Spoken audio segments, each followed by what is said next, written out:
ನೋಡಿ, ಇಲ್ಲಿ ಆಗಿರ್ತಕ್ಕಂಥ ಎಡವಟ್ಟು ಅತಿ ದೊಡ್ಡದೇನು ಅಂತಂದರೆ 5 ಗುಂಪಿದೆ ಒಟ್ಟು. ಒಂದು ಸಿದ್ದರಾಮಯ್ಯ ಅವ್ರದ್ದು, ಒಂದು ಡಿ ಕೆ ಶಿವಕುಮಾರ್ ಅವ್ರದ್ದು, ಒಂದು ಅಧ್ಯಕ್ಷರದು, ಒಂದು ಮಾನ್ಯ ಖರ್ಗೆ ಸಾಹೇಬ್ರದ್ದು, ಒಂದು ಕೇಂದ್ರದವ್ರದ್ದು. ಈ 5ರಲ್ಲಿ ಪಟ್ಟಿ ಯಾಕೆ ಇಷ್ಟೊಂದು ವಿಳಂಬ ಆಗ್ತಿತ್ತು ಅಂತಂದರೆ, ಇವ್ರು ಪಟ್ಟಿ ಕೊಟ್ಟರೆ ಅವ್ರ ಫಾಲೋವರ್ಸನ್ನು ತೆಗಿತಾರೆ, ಅವ್ರ ಪಟ್ಟಿ ಕೊಟ್ಟರೆ ಇವ್ರ ಫಾಲೋವರ್ಸನ್ನು ತೆಗಿತಾರೆ. ಆಮೇಲೆ ಜಾತಿಗಳ ವಿಷಯ ಬಂತು. ಹಂಗೆ ಮೇಡಮ್, ಜಾತಿ ಅಶೋಕ್ ಪಟ್ಟಣ ಶೆಟ್ಟಿ ನಾವೆಲ್ಲ ಹೇಳಿರ್ತಕ್ಕಂಥದ್ದು. ಸನ್ಮಾನ ಅಶೋಕ್ ಪಟ್ಟಣ ಶೆಟ್ಟಿ ಹೇಳ್ತಾರೆ, ನಾನು ಲಿಂಗಾಯತರ ಜಾತಿಯವನೇ, ಆದರೆ ಉಪಜಾತಿಯಲ್ಲಿ ಹುಟ್ಟುಬಿಟ್ಟಿದ್ದೀನಿ, ನನ್ನ ಉಪಜಾತಿಗಾದ್ರೂ ಕೊಟ್ಟು ನನ್ನ ಕನ್ಸಿಡರ್ ಮಾಡಿ ಲಿಂಗಾಯತರನ್ನಾಗಿ ಉಪಜಾತಿಗಳು ತೆಗೀರಿ ಅಂತಕ್ಕಂಥದ್ದನ್ನ.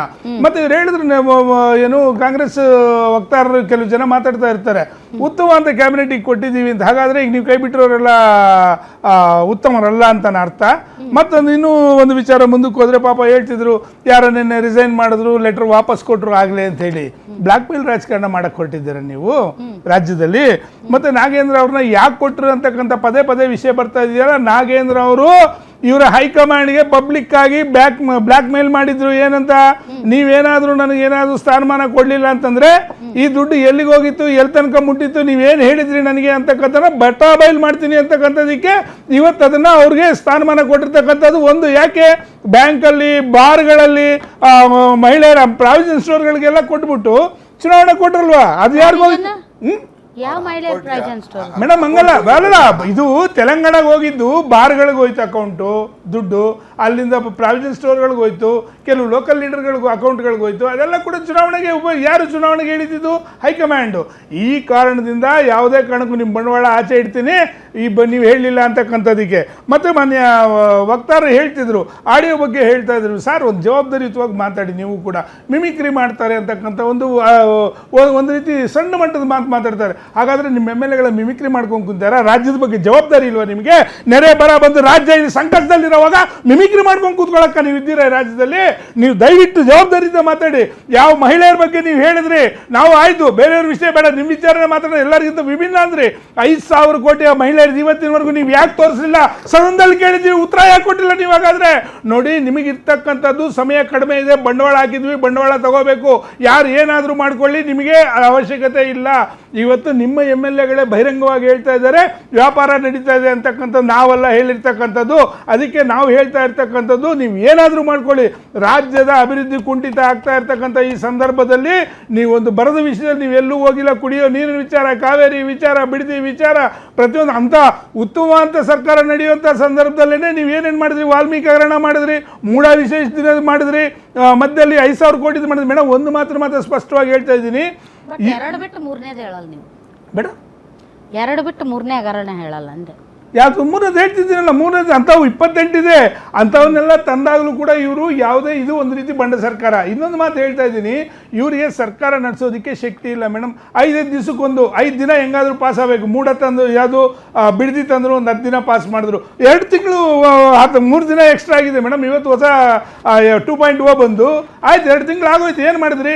ಮತ್ತೆ ತಗೊಂಡೋದ್ರಿ, ಕಾವೇರಿ ತಂದ್ರಿ, 10 ದಿನ ತಳ್ಳಿದ್ರಿ, ಸಂಪುಟ ಪುನರ್ರಚನೆ ಅಂದ್ರೆ 10 ದಿನ ತಳ್ಳಿದ್ರಿ, ನಾಳೆ ಬೆಳಿಗ್ಗೆ ಇನ್ನೊಂದು ತರ್ತಾರೆ. ಕಾಲಹರಣ ಮಾಡ್ತಾ ಇದ್ದಾರೆ ರಾಜ್ಯದಲ್ಲಿ ಬೇಜವಾಬ್ದಾರಿ ಸರ್ಕಾರ. ನಂದನ್ ಕಶ್ಯಪ್ ಅವರು ಯಾವ ಪ್ರಶ್ನೆಗೆ ಉತ್ತರ ಕೊಡ್ತೀರಿ? ಬ್ರಾಹ್ಮಣರದ್ದು ಕೊಡ್ತೀರಾ? ಈಗ ದಿನೇಶ್ ಗುಂಡೂರಾವ್ ಅವ್ರ ವಿಚಾರದಲ್ಲಿ ಸರ್, ಈಗ ದಿನೇಶ್ ಗುಂಡೂರಾವ್ ಅವ್ರ ವಿಚಾರದಲ್ಲಿ ಈಗ ಧ್ವನಿ ಎತ್ತಿದ್ದಾರೆ ಬ್ರಾಹ್ಮಣ ಸಮುದಾಯ. ನಾಳೆನೋ ಫ್ರೀಡಂ ಪಾರ್ಕಲ್ಲಿ ಅವರು ಕೂಡ ಪ್ರತಿಭಟನೆಯನ್ನ ಮಾಡ್ತಾ ಇದ್ದಾರೆ. ಸೊ ಏನು ನಿಮ್ದೇನು ಬ್ರಾಹ್ಮಣ ವಿರೋಧಿ ಸರ್ಕಾರ ಏನು? ನೋಡಿ ಮೇಡಮ್, ಕಾಂಗ್ರೆಸ್ ಸರ್ಕಾರ ಸರ್ವರಿಗೂ ಸಮಬಾಳು, ಸರ್ವರಿಗೂ ಸಮಪಾಳು ಒಂದು ಘೋಷ ವಾಕ್ಯ ಇಟ್ಕೊಂಡು ಈ ಸರ್ಕಾರ ನಡೆಸ್ತಾ ಇರೋದು. ನಿಮಗೆ ಗೊತ್ತಿದೆಯೋ ಗೊತ್ತಿಲ್ವೋ, ಬ್ರಾಹ್ಮಣರ ಅಭಿವೃದ್ಧಿ ನಿಗಮ ಸ್ಥಾಪನೆ ಮಾಡಿದ್ದು ಇದೇ ಕಾಂಗ್ರೆಸ್ ಸರ್ಕಾರ 2018ರಲ್ಲಿ.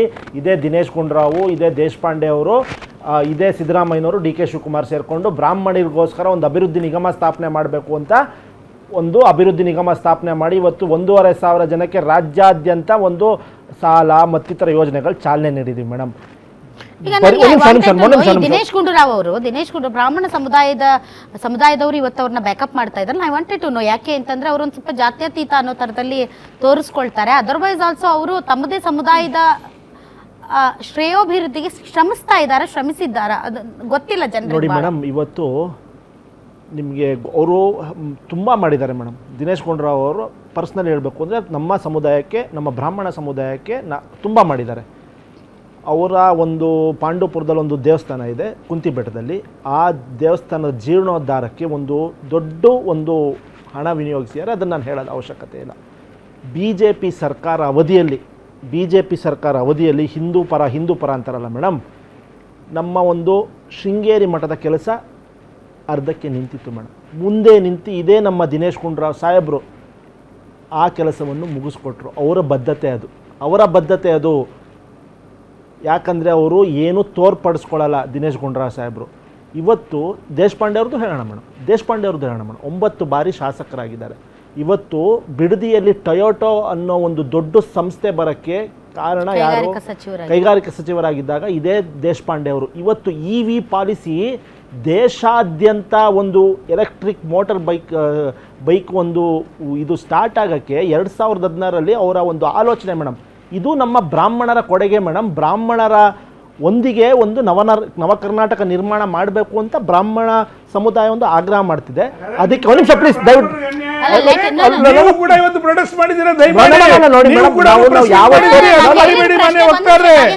ನೋಡಿ ನಾವು ಪ್ರಶ್ನೆಗೆ ಅವರು ಉತ್ತರ ಕೊಡ್ತಾ ಇದ್ದಾರೆ. ಪಾಯಿಂಟ್ ಅದಲ್ಲ, ಐ ಜಸ್ಟ್ ತಿಳ್ಕೊಳ್ಳುವಂತ ಆಸಕ್ತಿಗೆ ಸರ್. ಈಗ ಸರ್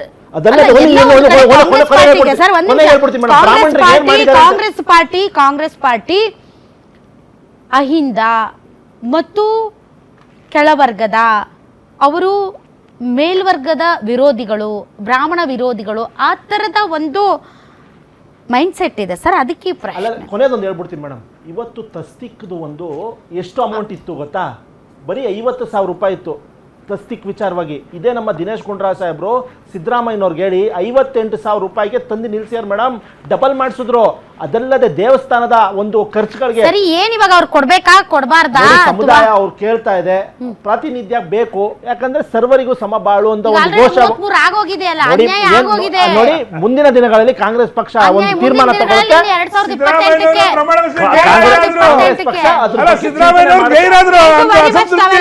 ಕಾರ್ಯಕ್ರಮದಲ್ಲಿ ಭಾಗವಹಿಸಿದ್ರಿ. 1.5 ವರ್ಷದಲ್ಲಿ ಇನ್ನೊಂದು ತಿಂಗಳು ಇವ್ರದೇ ಬಂಡಾಯ ಸಮಾಧಾನ ಮಾಡ್ಕೋತಾ ಕೂತ್ರ ಪಾಪ DK ಶಿವಕುಮಾರ್ ಅವರು. ಮುಂದಿನ ಚುನಾವಣೆಗೆ ಹೆಂಗೆ ಅವರು ಅಡಿಪಾಯ ಹಾಕೋದಕ್ಕೆ ಸಾಧ್ಯ?